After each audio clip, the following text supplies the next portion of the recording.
大家好，歡迎收睇今日嘅拉斯維加斯生活資訊站。內華達州能源公司 NV Energy 涉及20年嘅計費錯誤，將退還超過6300萬美元補償。克拉克縣正式通過911附加費，資助通訊系統數位轉型，同時同線盜竊與遊民遷移問題正嚴峻考驗社區韌性。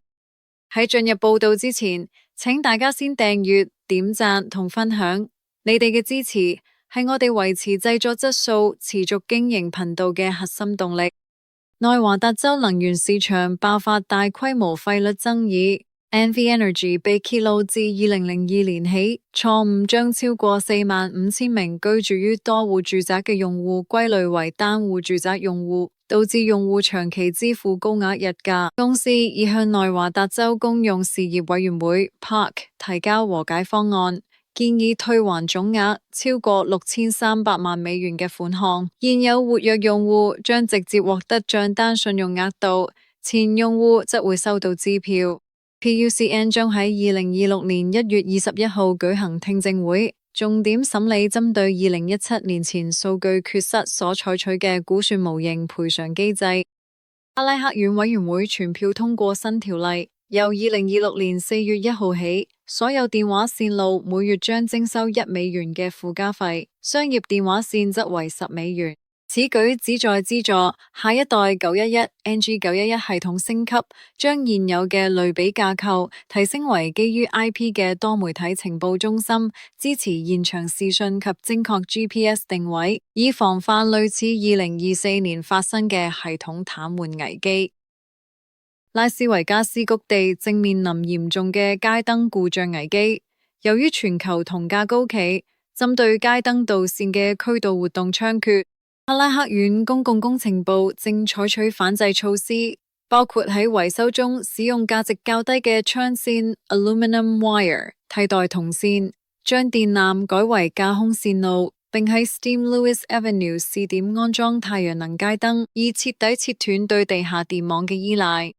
2026年1月6日，拉斯維加斯發生2宗獨立嘅槍擊案，首宗發生於 West Russell Road。受害者透過911簡訊報案，警員抵達現場之後，因嫌疑人 Justin Walsh 持槍威脅而將其擊斃。第2宗則發生於 South Sandhill Road， 副警長喺執行驅逐令嘅時候，遭男子持大鐮刀伏擊，隨即開槍自衛。2宗事件均已啟動關鍵事件審查 CERT 流程。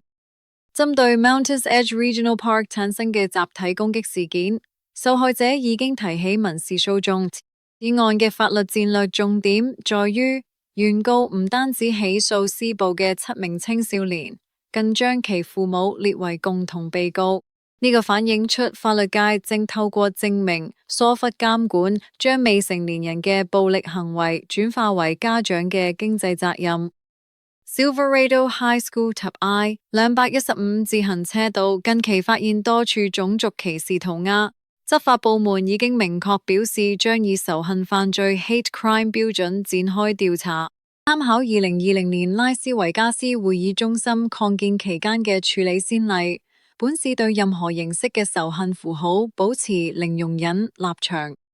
由於 Flamingo Wash 啟動耗資1500萬美元嘅防洪工程，大批居住喺隧道嘅無家可歸者被強制清場。呢個導致鄰近嘅 Paradise Palms 社區出現大量非法營地，引發衛生與安全擔憂。克拉克縣委員 Tick Segerblom 需要舉辦市民大會應對，但係安置工作仍然面臨極大挑戰。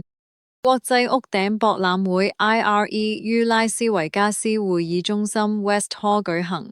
參展商於展前組織咗社區服務日，由專業工匠為本市低收入家庭及非營利組織免費修繕屋頂。呢項行動展示咗大型會展如何將專業資源轉化為舉辦城市嘅實際福利。